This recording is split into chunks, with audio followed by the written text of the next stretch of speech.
Hello बच्चों, good morning. कैसे हो बेटा आप सभी? बेटा हमने मूविंग चार्ज एंड मैग्नेटिज्म का लेक्चर नंबर जो है 9 हम स्टडी किया था, जिसके अंदर हमने एक चार्ज पार्टिकल को, मूविंग चार्ज पार्टिकल को एक मैग्नेटिक फील्ड के अंदर ड्रॉप करवाया था। तो उससे हमने देखा था कि जो चार्ज पार्टिकल है वो सर्कुलर पाथ के अंदर रिवॉल्व करता है। किसमें? सर्कुलर पाथ के अंदर। अब सर्कुलर पाथ के अंदर रिवॉल्व करता है, और एक उससे पहले हमने एक टॉपिक स्टडी किया था जिसमें हमने कहा था स्ट्रेट पाथ में भी ट्रेवल करता है। तो वो दोनों एक बार फिर से मैं रिपीट कर देता हूँ जो हमने पीछे लेक्चर के अंदर डिस्कस किया था। तो देखिएगा ध्यान से, हमने जब मैग्नेटिक फील्ड अप्लाई किया था, मैग्नेटिक फील्ड हमने अप्लाई किया, मैग्नेटिक फील्ड जब हमने अप्लाई किया तो हमने देखा कि एक चार्ज पार्टिकल को मैग्नेटिक फील्ड की डायरेक्शन के अंदर हम मूव करा रहे हैं। यानी कि इधर हमने मैग्नेटिक फील्ड अप्लाई कर रखा है और इधर ही हमारे चार्ज पार्टिकल की वेलोसिटी है। यानी कि angle between velocity and magnetic field जो है वो 0 डिग्री है। या फिर हमने लिया था दूसरा केस 180 डिग्री का। तो दोनों केस में हमने देखा था कि चार्ज पार्टिकल के ऊपर कोई फोर्स नहीं लगता, यानी कि चार्ज पार्टिकल का जो पाथ है वो स्ट्रेट लाइन पाथ है। ठीक है, यानी कि चार्ज पार्टिकल जो है स्ट्रेट पाथ के अंदर चलता है। दूसरे केस में हमने स्टडी किया था कि अगर एंगल 90 डिग्री का हो तो किसके बीच में? V एंड B के बीच में। तो क्या देखा हमने कि चार्ज पार्टिकल ऐसे मूव कराया हमने, और मैग्नेटिक फील्ड अंदर की साइड हमने अप्लाई कर रखा है। जो मैग्नेटिक फील्ड की डायरेक्शन है बेटा वो है इनवर्ड। क्या है? इनवर्ड डायरेक्शन है मैग्नेटिक फील्ड की। तो इसके ऊपर हमने राइट एंड पाल्म रूल लगाया। वेलोसिटी ऑफ चार्ज पार्टिकल अंगूठे की डायरेक्शन में है और अप्लाइड मैग्नेटिक फील्ड अंदर। तो यहाँ से फोर्स लगेगा हमारा किसकी तरफ? पाल्म की तरफ, यानी हथेली की तरफ, ऊपर की साइड। इस साइड फोर्स लगा तो चार्ज पार्टिकल क्या किया? इसके अंदर सर्कुलर पाथ के अंदर रिवॉल्व करने लग गया। फोर्स जो था वो अंदर की साइड अप्लाई हो रहा था। ठीक है, तो इसमें हमने देखा कि पाथ ऑफ चार्ज पार्टिकल है, क्या है बेटा? कैसा है? सर्कुलर। ये दो केस जो है हमने बेटा डिस्कस किए थे प्रीवियस लेक्चर के अंदर। आज जो हम स्टडी करने वाले हैं कि अगर एंगल 0 डिग्री या 180 डिग्री ना हो, अगर एंगल 90 डिग्री ना हो, यानी कि एंगल कुछ भी हो सकता है, ना 0 ना 180 या 90, इनमें से नहीं होना चाहिए, कुछ भी हो सकता है। 30 डिग्री, 45 डिग्री, 60 डिग्री, ऐसा कुछ हो सकता है। तो आज उसी के बारे में हम डिस्कस करेंगे। और आर्टिकल का नाम है बेटा हमारा helical, helical path of moving charge particle in magnetic field. Third case बेटा, दो केस हम पिछले लेक्चर में डिस्कस कर चुके हैं बेटा। तो यहां से जो थीटा की वैल्यू होगी वो क्या नहीं होगी बेटा? 90 डिग्री नहीं लेके चलेंगे, 0 डिग्री नहीं लेके चलेंगे और 180 डिग्री नहीं लेके चलेंगे।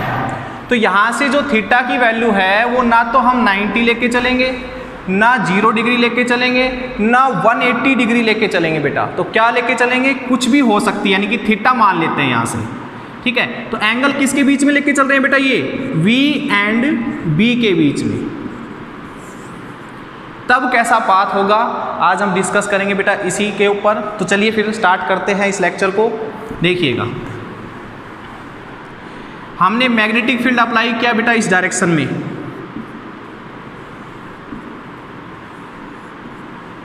ठीक है, ये है मैग्नेटिक फील्ड की डायरेक्शन। ओके, अब चार्ज पार्टिकल को मैग्नेटिक फील्ड के साथ कुछ एंगल बना के हमने भेजा।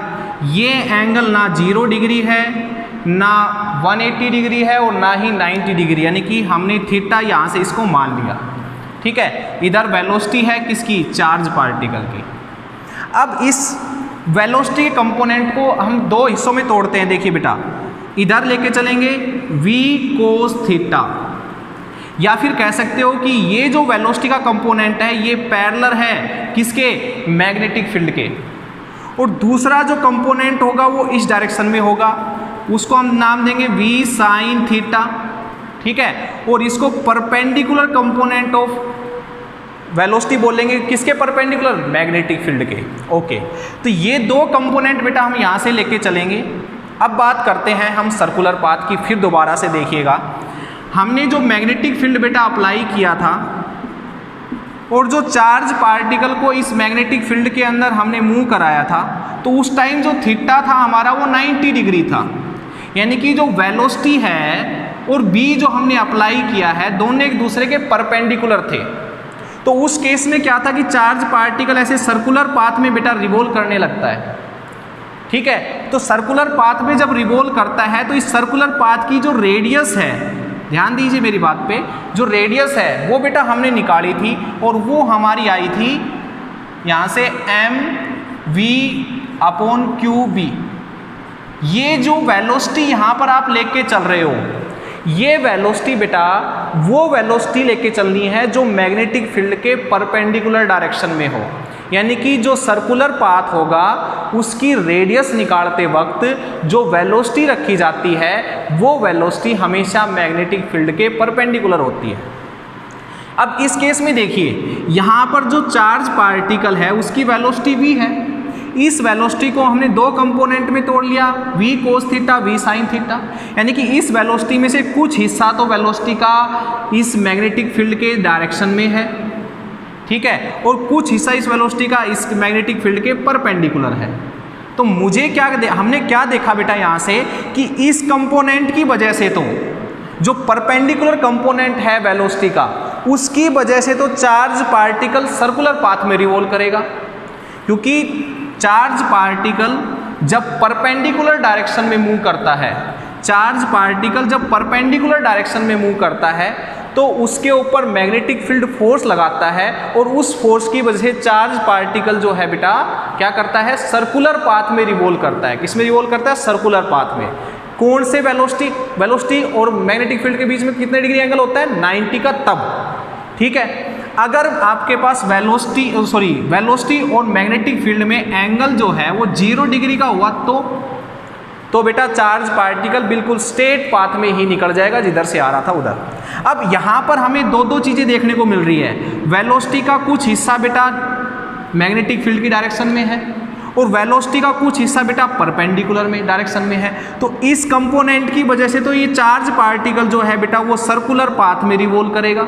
ऐसे देखिए बेटा, मैग्नेटिक फील्ड जो उंगलियां है वो मैग्नेटिक फील्ड की डायरेक्शन बताएगी, जो हमारा अंगूठा है वो वेलोसिटी की डायरेक्शन बताएगा और फोर्स जो लगेगा वो हथेली की तरफ लगेगा, पाल्म की तरफ लगेगा बेटा। तो यहाँ से हमने अंदर की साइड हमारा फोर्स लगेगा और चार्ज पार्टिकल ऐसे घूमेगा। ठीक है, चार्ज पार्टिकल ऐसे घूमने लग जाएगा, किस वेलोसिटी की वजह से, इस वेलोसिटी की वजह से। लेकिन यहाँ पर देखिए कुछ हिस्सा जो है वेलोसिटी का वो किसकी डायरेक्शन में है, मैग्नेटिक फील्ड की डायरेक्शन में है। तो ये जो आपके पास पार्ट है बेटा ये इसको आगे ले जाने की कोशिश करेगा, स्ट्रेट पाथ में ट्रेवल करवाने की कोशिश करेगा। तो इस केस में चार्ज पार्टिकल सर्कुलर पाथ में भी रिवॉल्व करेगा और साथ साथ आगे भी मूव करते हुए चलेगा। This path is called helical path. इसी को बेटा हम बोलते हैं हेलिकल पाथ। देखिए ये चार्ज पार्टिकल सर्कुलर पाथ में भी घूम रहा है बेटा और साथ साथ ये आगे भी मूव कर रहा है। आगे मूव कौन से वेलोसिटी की वजह से कर रहा है, v cos थीटा की वजह से, और सर्कुलर पाथ में किसकी वजह से बेटा घूम रहा है, ये v sin थीटा की वजह से। ठीक है, तो यहाँ से बेटा इसी को हम बोलते हैं हेलिकल पाथ और इसी के बारे में बेटा आज हम स्टडी करेंगे। ओके, देखिए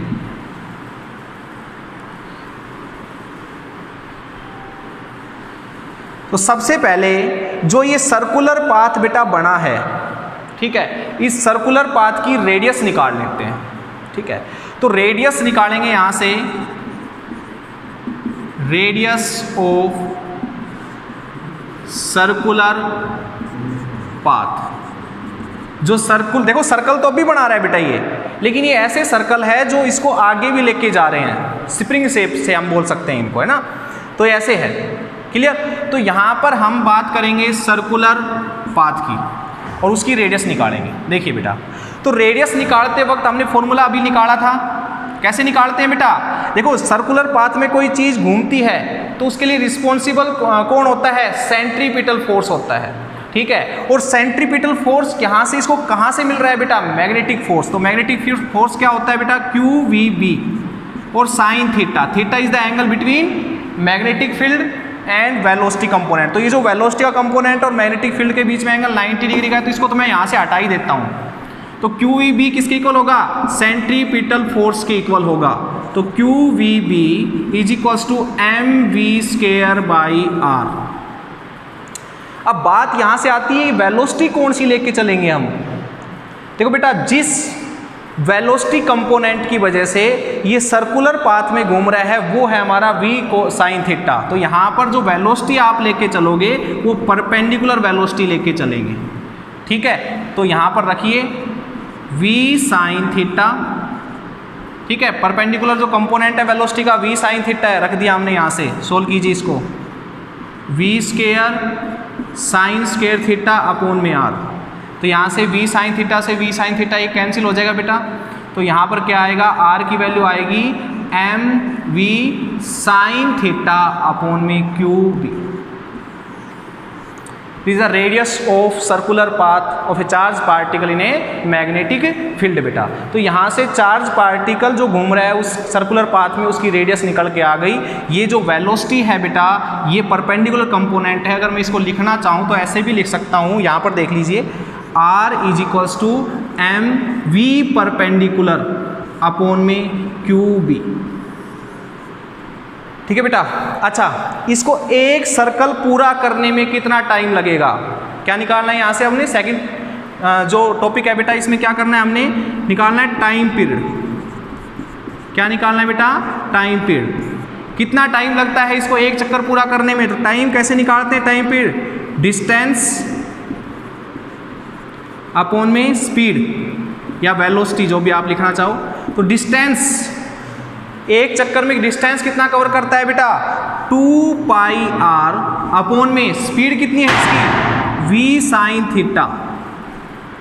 इसकी स्पीड कितनी है बेटा, v साइन थीटा, क्योंकि हम टाइम पीरियड निकाल रहे हैं किसका, सर्कुलर पाथ का। और सर्कुलर पाथ इसको कहाँ से मिल रहा है, v साइन थीटा से। तो v साइन थीटा यहाँ पर हम लेके चलेंगे, r की वैल्यू यहाँ पर रखेंगे बेटा।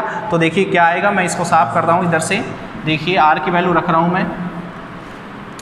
टाइम पीरियड आ जाएगा यहाँ से 2π, r की वैल्यू है mv sign theta by qb upon में v sine theta, v sine theta, v sine theta से v साइन थीटा कैंसिल। जो t है वो बिल्कुल सेम आया है जो हमने पिछले लेक्चर में टाइम पीरियड निकाला था उसके, क्योंकि जो टाइम पीरियड है वो इंडिपेंडेंट है किसके ऊपर बेटा, वेलोसिटी के ऊपर। वेलोसिटी के ऊपर डिपेंड करता ही नहीं टाइम पीरियड, ठीक है। ये बात आपने ध्यान रखनी है, वेलोसिटी के ऊपर डिपेंड करता ही नहीं टाइम पीरियड। इसलिए यहाँ पर भी बिल्कुल वही आपके पास आया है जो हमने पिछले लेक्चर में टाइम पीरियड पढ़ा था उसके जैसा। क्लियर बेटा ये सभी को। चलिए अब आगे देखिए, टाइम पीरियड निकल चुका है, फ्रीक्वेंसी की बात करते हैं अब। फ्रीक्वेंसी क्या है, रेसिप्रोकल ऑफ टाइम पीरियड, जो क्या होगी बेटा, QB अपॉन में 2πm, ये फ्रीक्वेंसी हो जाएगी। अब बात करेंगे हम एंगुलर फ्रीक्वेंसी की, जिसको हम एंगुलर वेलोसिटी भी बोलते हैं, ओमेगा से डिनोट करते हैं। Is it equal to 2π/t, ठीक है बेटा। इसकी वैल्यू रखो, तो 2π, t की वैल्यू कितनी है, 2πm/qb। 2π से 2π कैंसिल, तो यहाँ से एंगुलर फ्रीक्वेंसी आ जाएगी QB अपॉन में m, ठीक है। इंपॉर्टेंट टर्म तो बेटा ये है, और जो रेडियस हमने निकाली है, रेडियस क्या आई थी हमारी, mv sign theta by QB, ठीक है। तो ये है बेटा, हमने चार टर्म यहाँ से आज निकाली, r की वैल्यू, t की वैल्यू और फ्रीक्वेंसी और एंगुलर फ्रीक्वेंसी। क्लियर, ठीक है। अब इसके ऊपर न्यूमेरिकल देखिए बेटा, एक न्यूमेरिकल देखिए,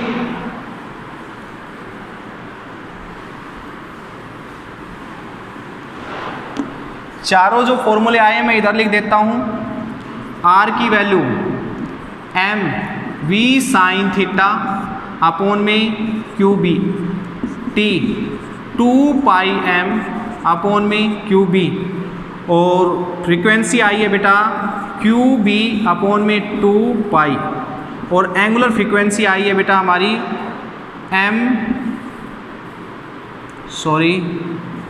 क्यू बी बाई एम। तो ये 4 टर्म हमने यहाँ से निकाली है। अब देखिए क्वेश्चन न्यूमेरिकल देखिएगा बेटा, एक चार्ज पार्टिकल है, उसके ऊपर हमने मैग्नेटिक फील्ड अप्लाई किया 3 × 10⁻² टेस्ला, इतना मैग्नेटिक फील्ड हमने उसके ऊपर अप्लाई कर रखा है इस डायरेक्शन में।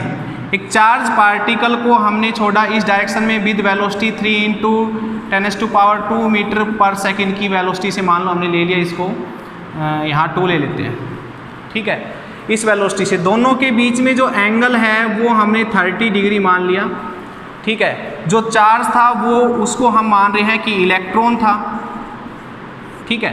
अब ये चीज़ें दी हुई है हमारे पास, हमें पता है कि जब चार्ज पार्टिकल कुछ ना कुछ एंगल बनाएगा मैग्नेटिक फील्ड के साथ, तो उसका जो पाथ होगा बेटा वो हेलिकल पाथ होगा, इस तरीके से मूव करेगा वो, तो ये सर्कल बनाएगा बेटा। तो सर्कल की रेडियस कितनी होगी वो निकालनी है आपने। तो रेडियस निकालते वक्त क्या करना है हमने, क्या फॉर्मूला है, M V sine theta by Q B. M mass of electron 9.1 10⁻−31, okay. V velocity कितनी है बेटा, 2 × 10⁻² मीटर पर सेकेंड, ओके। साइन थीटा यानी कि साइन 30 डिग्री अपॉन में क्यू की वैल्यू, इलेक्ट्रॉन के ऊपर चार्ज 1.6 10⁻−19 कूलम, ओके। बी की वैल्यू कितनी है, 3 × 10⁻²। इसको सोल्व कीजिए बेटा, तो यहाँ से रेडियस आ जाएगी और हमारी जो रेडियस होगी वो मीटर में आएगी। इसको सोल्व करना है आप सभी ने। इसके आंसर जो है आप कमेंट में भी मुझे बता सकते हो, ठीक है बेटा। तो ये था हमारे पास एक इजी सा न्यूमेरिकल था। इसके बाद एक टॉपिक और है, वो देखिए, उसके बाद एक न्यूमेरिकल और निकालते हैं। ध्यान दीजिए, इसको आप उतार सकते हो बेटा, स्क्रीनशॉट ले लिया करो इसका।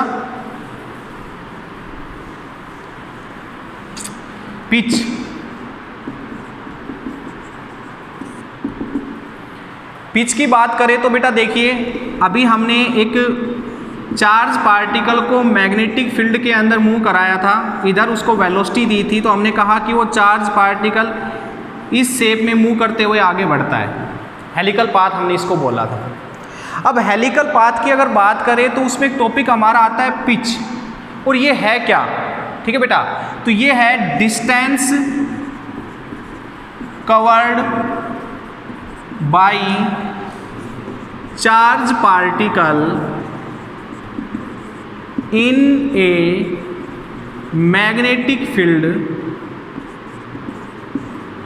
For 1 revolution. 1 रिवॉल्यूशन के लिए चार्ज पार्टिकल ने कितना डिस्टेंस कवर किया, यानी कि मैं ये कह सकता हूं कि यहां से कोई चार्ज पार्टिकल चला और वो आगे की तरफ चल रहा है। देखिए, चार्ज पार्टिकल घूम भी रहा है और आगे की तरफ भी चल रहा है। यहाँ से स्टार्ट उसने घूमना स्टार्ट किया और एक चक्कर, ठीक है, घूम के, ठीक है, वो कितना डिस्टेंस कवर कर जाता है। जैसे कि मान लीजिए यहाँ से उसने चलना स्टार्ट किया, यहाँ से घूम के वापस से यहाँ पर पहुँच गया। तो ये जो डिस्टेंस है ना बेटा, ये जो डिस्टेंस है, ठीक है, ये डिस्टेंस हमारा पिच कहलाता है। क्या कहलाता है बेटा, पिच कहलाता है। तो ये डिस्टेंस कैसे निकालेंगे, तो ये डिस्टेंस निकालने के लिए क्या करना है बेटा, तो पिच एक हिसाब से डिस्टेंस ही है। डिस्टेंस का फॉर्मूला क्या होता है, वेलोसिटी इनटू में टाइम पीरियड। भाई एक चक्कर लगाने में जो टाइम लगा उसको, उतनी ही देर इसको यहाँ से यहाँ तक पहुँचने में लगी होगी। तो वेलोसिटी लेके चलेंगे v साइन थीटा, क्योंकि इसी की वजह से घूम रहा है। तो v साइन थीटा इनटू में टाइम पीरियड, तो एक चक्कर में कितना टाइम लगता है बेटा, 2πm/क्यूब। तो ये है बेटा पिच का फॉर्मूला, ठीक है। वर्नियर कैलिपर्स में बेटा आपने पढ़ा था कि वर्नियर कैलिपर्स में जो आप उसको घुमाते हो स्क्रू को, तो स्क्रू घुमाते वक्त आगे भी मूव करता है। तो एक बार घुमाने से कितना आगे वो जाता है, कितना डिस्टेंस वो आगे की तरफ कवर करता है, उसी को हम पिच बोलते हैं, ठीक है। तो इस केस में भी यही है कि एक यहाँ से घूमना इसने स्टार्ट किया और घूम के वापस से यहाँ पर पहुँचा, तो उस केस में इसने इतना डिस्टेंस आगे की तरफ कवर किया है, तो ये जो डिस्टेंस है ये पिच कहलाएगा। क्लियर? चलिए एक न्यूमेरिकल और करते हैं।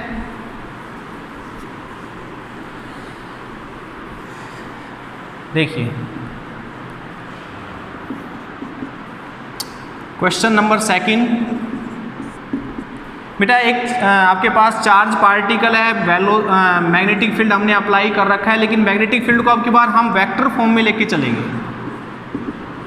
3i कैप 4j कैप, ये मैग्नेटिक फील्ड हमने उसके ऊपर अप्लाई कर रखा है, और जो वेलोसिटी है चार्ज पार्टिकल की वो 3 यहाँ से ले लेते हैं 5i कैप की फॉर्म में है। सब कुछ वेक्टर की फॉर्म में लेके चलेंगे यहाँ से। ठीक है बेटा, और चार्ज वही मान लेते हैं, इलेक्ट्रॉन प्रोटॉन आपकी मर्जी है कुछ भी ले लेना, तो इलेक्ट्रॉन को ही हम यहाँ से चार्ज पार्टिकल मान के चल रहे हैं। ठीक है, तो क्या निकालना है यहाँ से? रेडियस निकालनी है। किसकी? सर्कुलर पाथ की रेडियस निकालनी है। तो निकाले फिर। चलिए, तो यहाँ से अगर आप इसको ध्यान से देखो वेक्टर क्वांटिटी को, तो यहाँ पर हम ये कह सकते हैं, जो हमने मैग्नेटिक फील्ड बेटा अप्लाई किया है, ये हमने कुछ ऐसे मैग्नेटिक फील्ड हमने अप्लाई किया है बेटा, यानी कि इसको एक्स एक्सिस माने और इसको वाई एक्सिस माने, तो मैग्नेटिक फील्ड कहीं बीच में हमने अप्लाई किया है बेटा, कहीं बीच में हमने मैग्नेटिक फील्ड अप्लाई किया है। ठीक है, क्योंकि इसके कंपोनेंट आई और जे दोनों की फॉर्म में है, तो बीच में हमने मैग्नेटिक फील्ड अप्लाई किया है कहीं पर। इसकी वैल्यू है 3i cap plus 4j cap.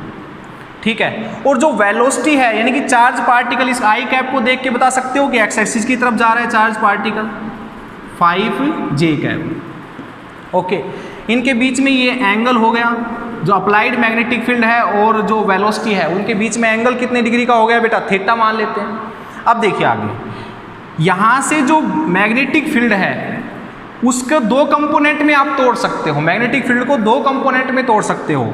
Magnetic field along X axis 3 है, और magnetic field along Y axis जो है बेटा वो 4 है।